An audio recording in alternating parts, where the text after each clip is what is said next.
Fala pessoal, bem-vindos de volta aqui ao canal Contabilidade MQ. Eu sou Felipe Pontes e eu vou falar hoje aqui sobre essa polêmica relacionada à distribuição de dividendos da Petrobras. Será que os dividendos propostos pelo Conselho de Administração da empresa vão ser efetivamente pagos? Será que eles deveriam ser pagos? Será que a empresa não está pagando dividendos demais? Então vamos entender isso aqui através de análise de dados. Uma opinião sozinha é só uma opinião, né? E aí, dados sozinhos também são só dados. Então a gente tem que juntar dados com nossa capacidade de ler e interpretar dados para gerar ali alguma informação que vai embasar a nossa opinião. Então, eu vou dar um contexto geral aqui primeiro, para quem não está por dentro. A Petrobras propôs pagar aí algo em torno de 50 bilhões de reais, segundo Gleisi Hoffmann, né, presidente do PT, e ela foi a primeira, pelo menos que eu vi, a criticar essa decisão, essa proposta, né, da administração da Petrobras, dizendo que não concorda com a política de retirada da capacidade de investimento da empresa, que só enriquece os acionistas, e que a Petrobras tem a obrigação de servir ao povo brasileiro.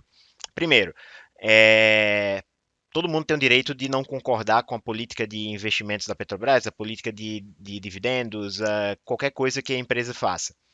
Porém, a forma de fazer essa sua discordância ter voz é indo na Assembleia e votando, certo? Então, a Petrobras é uma empresa que tem controle estatal, mas ela está listada na Bolsa. Então, ela tem que seguir os ritos que uma empresa listada na Bolsa tem que seguir. O governo ele tem a maior parte das ações da Petrobras, vai receber a maior parte dos dividendos, porém existem uns ritos a serem seguidos. Com relação a retirar capacidade de investimento, isso não é baseado em fatos, o que a Gleisi Hoffmann fala. Uh, o plano de investimentos da empresa, que é aprovado por um período de anos específicos, na Petrobras são 4 anos, aí tem de 2022 até 2026 já aprovado o plano de investimento. Segundo a própria administração da empresa, e pela análise de dados que eu fiz, vou mostrar daqui a pouco para você, a empresa consegue manter a sua capacidade de investimento só com o fluxo de caixa que é gerado nas atividades normais, operacionais da empresa, e também com os desinvestimentos de ativos ruins que a empresa ainda tem e que está vendendo, ruins para a estratégia da companhia, né? E só enriquece aos acionistas. De fato, o dividendo, ele, no geral, o conceito de dividendo, ele é baseado ali no lucro líquido que vai para a reserva de lucro e aí a empresa distribui, né? O lucro líquido, ele é o que sobra depois que a empresa pagou tudo que tinha que pagar, todas as despesas, inclusive impostos, e isso faz com que a companhia ela tenha base para pagar os dividendos. Eu vou até aproveitar esse tweet de Glaze aqui, pegar esse post que Saulo Godoy fez. Recomendo, inclusive, quem tem Twitter e Instagram, segue Saulo lá. O cara tem conteúdo muito bom para quem gosta de investimentos e negócios no geral. Ele mostra aqui a evolução do lucro líquido da Petrobras e tem um outro que ele mostra aqui uns dados da DVA. Não estou encontrando aqui agora, mas na DVA da empresa tem lá a distribuição é, da riqueza, vamos dizer assim, do valor que a Petrobras ela adicionou à sociedade. Então a gente consegue ver lá que a Petrobras ela tem não só gerado empregos como uma empresa, mas ela também tem distribuído muito recurso para a sociedade por meio, por exemplo, dos impostos que a companhia paga.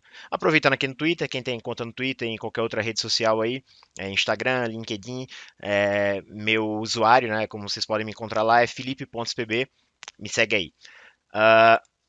Hoje cedo, hoje às 9h40 da manhã, saiu uma matéria no Metrópolis com o título Petrobras pode distribuir 43,7 bilhões em dividendos, diz técnico. O diretor da Economática, que no caso sou eu, avalia que estatal tem excesso de caixa, um dos fatores que justificaria o repasse de recursos aos acionistas.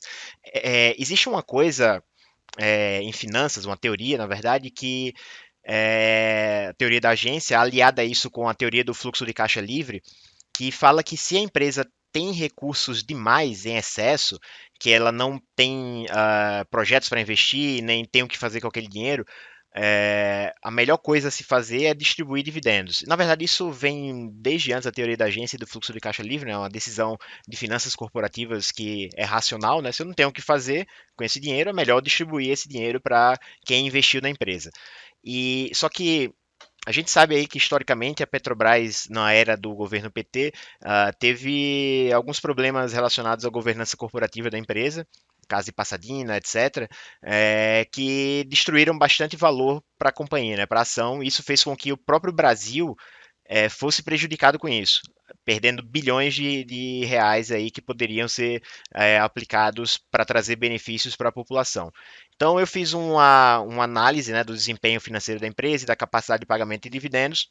E aí aqui no site do Metrópolis eles publicaram essa matéria, dando uma visão geral sobre isso que eu vou falar com vocês agora. O link vai estar aqui na descrição. A matéria foi escrita pelo jornalista Carlos Ridelski. Entrando aqui na economática, eu vou pegar aqui alguns dados e mostrar para vocês. Deixa eu olhar no meu roteirinho aqui, que é que eu trouxe primeiro. Tá. Eu vou mostrar um gráfico aqui. Opa. Eu vou mostrar aqui um gráfico relacionado ao desempenho da Petrobras.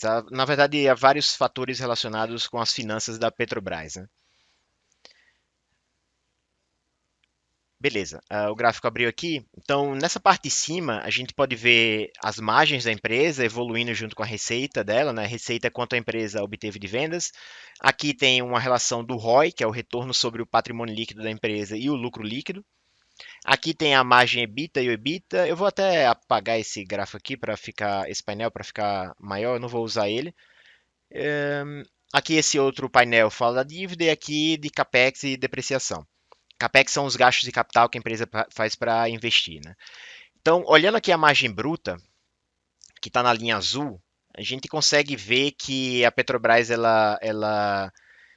deixa eu, vou colocar aqui por ano, que aí fica visualmente melhor para quem está assistindo.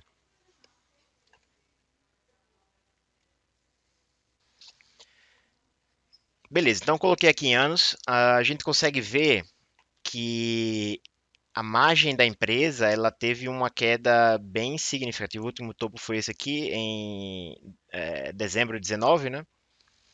E aí veio até esse fundo aqui, que foi em outubro de 2014. Depois a margem bruta voltou a subir. Se a gente olhar para a margem EBIT, que é a margem operacional, e a margem líquida, a situação fica bem pior.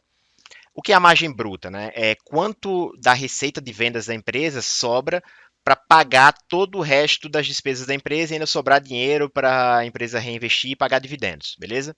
Então, aqui a gente teve algum efeito e depois voltou a subir após 2014. Porém, se nós olharmos aqui para a margem EBIT, que é a margem operacional, quanto do lucro, quanto da receita da empresa sobrou ali para gerar o lucro operacional, a gente vê que o último topo foi esse aqui, em 2010, e aí foi caindo, caindo, caindo, caindo, caindo, até chegar à mínima de setembro, né, do terceiro trimestre de 2016, e aí depois a margem operacional voltou a subir, e aí depois caiu com a pandemia, o início da pandemia lá em 2020, né? Um comportamento parecido acontece com a margem líquida também, ela cai, cai, cai até o terceiro trimestre de 2016, depois volta a subir, aí cai com a pandemia, mas depois volta a recuperar. Uh, o que isso mostra para gente? A receita, como nós podemos ver nessas barras aqui de baixo, a receita continua subindo. Tem pouca queda de receita aqui nesse período de setembro do terceiro trimestre de 2016 até o terceiro trimestre de 2018, mas volta a subir, depois cai com a pandemia e volta a subir de novo. O que a gente consegue observar aqui é que nesse período que eu estou mostrando aqui, a empresa tomou decisões aparentemente equivocadas ou teve algum problema. E qual foi o problema? Se a gente olhar para o endividamento, aqui embaixo nesse painel, nesse terceiro painel, o endividamento da empresa ele começa a subir muito drasticamente por volta de 2008, né? Até 2000, entre 2005 e 2008 fica mais ou menos estável. Mas de 2008, final de 2008 até o terceiro trimestre de 2015, a gente tem um pico muito forte de endividamento da empresa. A Petrobras ela tomou muita dívida e isso faz com que a empresa tenha que pagar bastante juros, né? Para quem não lembra, a nossa taxa de juros nesse período aqui da era Dilma a taxa de juros estava muito alta. Então, isso faz com que o custo da dívida fique muito alto. A empresa tem que pagar muitos juros, consequentemente, a margem líquida dela, né, vai cair. Vai sobrar menos dinheiro para a empresa reinvestir e menos dinheiro para a empresa distribuir como dividendos para os seus acionistas, porque ela está tendo que pagar muitos juros para os credores da sua dívida. E aí, após o impeachment, é, no governo Dilma, e aí teve a reestruturação da empresa, reformulação do conselho após o impeachment, as coisas começaram a ser ajustadas na empresa, o endividamento foi sendo reduzido, teve o pico aqui na pandemia, né? Teve um aumento na pandemia, mas depois voltou a cair significativamente e a gente volta hoje ao patamar que estava em 2014 com dívida da Petrobras. O conselho de administração da empresa definiu um número ótimo ali para a dívida da empresa, seria 60 bilhões de dólares. Então, abaixo de 60 bilhões de dólares, a empresa está com pouca dívida. E isso é ruim. As empresas elas que usam lucro real, né, que é o caso da Petrobras, quando elas têm dívida, elas abatem os juros da dívida do imposto de renda. Então, isso faz com que crie valor para a empresa seja mais lucrativa. Uh, então, baixar daqueles 60 bi que o Conselho de Administração estipulou poderia gerar uma ineficiência tributária. Então, eles mantêm ali a dívida em torno de 60 bilhões de dólares. Acima disso, tem um excedente de dívida, então o risco de falência aumenta e aí a empresa deve pagar esse excedente. Baixou de 60 bi, a empresa não precisa se preocupar com o risco de falência, teoricamente, mas aí ela perde eficiência tributária, então eles se mantêm ali por volta dos 60 bi e como a empresa está abaixo de 60 bi de dívida, a melhor decisão para ela é distribuir dividendos. Não tem para que pagar dívida agora. Os investimentos que a empresa precisa fazer estão sendo bancados pelo próprio fluxo de caixa que a empresa gera nas suas atividades operacionais normais e também pelos desinvestimentos que eles estão fazendo aí dos ativos ruins que ainda tem na empresa, né? Olhando aqui também para o ROI, né, a rentabilidade da empresa, a gente vê uma queda muito forte, né? Teve essa subida aqui de 2002 até o terceiro trimestre de 2003. Depois, a rentabilidade da empresa começa a cair significativamente até o mínimo de ter uma rentabilidade negativa. Deixa eu parar aqui. Até ter uma rentabilidade negativa de 18%. O máximo de rentabilidade no ROI da empresa foi 45% aqui no terceiro trimestre de 2003 e o mínimo de rentabilidade foi em 2016 com uma rentabilidade negativa de 18% aproximadamente, certo? E aí, após a mudança na gestão da empresa com o impeachment, que aconteceu em 2016, a companhia volta a apresentar rentabilidades positivas, cai aqui na pandemia, como esperado, mas depois há uma forte recuperação dessa rentabilidade.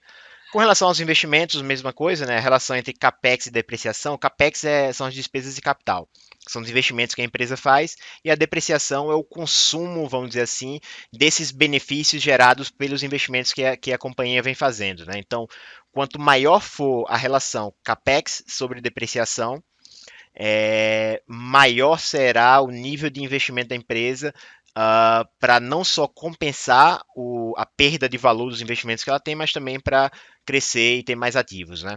Então, se olharmos aqui para esse gráfico, a gente consegue ver que a Petrobras ela vem caindo essa relação capex sobre depreciação bem antes dessa nova administração da empresa, né? Não é uma coisa nova que aconteceu nessa nova administração que foi indicada pelo governo Bolsonaro.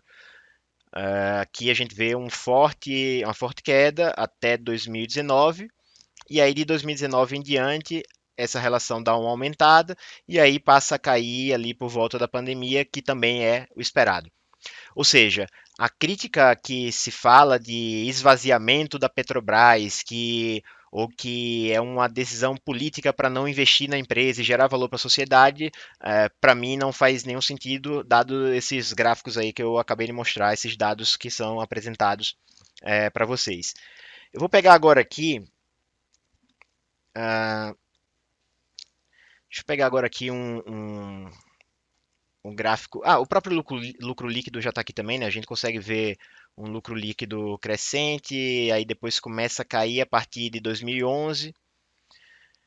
E aí depois, após o impeachment, começa a subir de novo. Deixa eu mostrar agora aqui o balanço da empresa, da Petrobras. Eu vou aqui abrir o menu da Economática, demonstrativos financeiros. Deixa eu colocar aqui para facilitar para todo mundo. Eu vou colocar aqui as demonstrações contábeis de 12 meses e o balanço só do quarto trimestre para a gente ficar só com os dados anuais. Beleza, então aqui estão só os dados anuais. Falando sobre capacidade de pagamento desses dividendos. Hoje a Petrobras tem 58 bilhões de reais de caixa e equivalente de caixa. Desculpa, hoje não, isso aqui está 31 de 12 de 2021. Deixa eu pegar, é melhor pegar o trimestral mesmo aqui nesse caso. Eu vou botar aqui 3 meses e aqui todos os trimestres. Beleza, então hoje a empresa tem de caixa e equivalente de caixa aproximadamente 24 bilhões de reais. De aplicações financeiras, a empresa tem 13 bilhões de reais. Contas a receber no curto prazo, 22 bilhões de reais. Então aqui ele já tem 46, 68, né? 68. Opa, peraí, não, desculpa.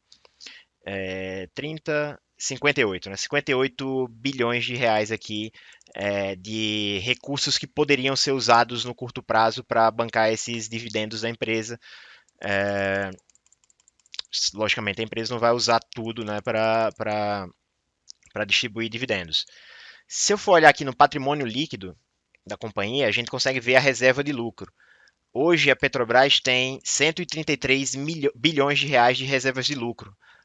Ou seja, mais uma vez, não vai haver um comprometimento da saúde financeira da empresa por pagar esses dividendos. Né? Olhando aqui para a DRE, demonstração do resultado, a Petrobras só nesse último trimestre entregou 46 bilhões de reais de lucro, 54 bilhões de reais de lucro no trimestre anterior, 44 no trimestre imediatamente anterior e assim por diante. Vamos olhar agora para o fluxo de caixa. Se eu olhar para o fluxo de caixa da Petrobras aqui na Economática, eu consigo ver que só nas atividades operacionais, considerando o fluxo de caixa gerado nas atividades operacionais da empresa, eles geraram 63 bilhões de fluxo de caixa. Então é bastante dinheiro aí que a Petrobras tem gerado de caixa e isso não vai atrapalhar de forma alguma a distribuição dos dividendos, não vai atrapalhar de forma alguma a necessidade de investimento da empresa, nem a sua saúde financeira. Então, quem quiser saber mais sobre esse assunto aí, tem essa matéria no Metrópolis, que o link está aqui na descrição. E me sigam nas redes sociais, @felipe.pb. Quem não está inscrito no canal, se inscreve aí, deixa o like e compartilha com todo mundo, beleza? Se quiserem dar ideias aí de outros tópicos que eu possa explorar com análise de dados, manda as ordens aí no comentário, me manda nas redes sociais que eu vou preparar mais materiais analisando dados aqui para você, beleza? Valeu e até a